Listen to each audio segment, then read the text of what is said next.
عام طور پر مسجد کے امام کی تنخواہیں بے انتہا کم ہیں،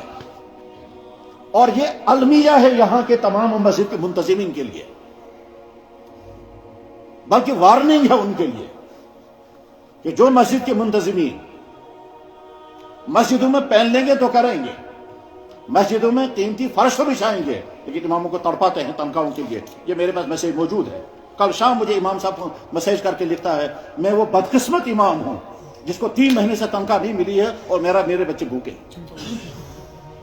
اور اسی علاقے کا یہاں ڈسٹرکٹ کپواڑہ کا میرے پاس میسیج موجود ہے۔ یہ المیہ ہے مسجد کے منتظمین کے لیے، جو آ کر کے مسجدوں کے عہدوں پر تو بیٹھیں گے لیکن جو پہلی ذمہ داری وہ پوری نہیں کرتے ہیں۔ کشمیر کے تمام مسجدوں کے منتظمین سن لیں، اگر تم نے اماموں کی یہی ناقدری کی، تمہاری عالیشان مسجدیں ویران ہو جائیں گی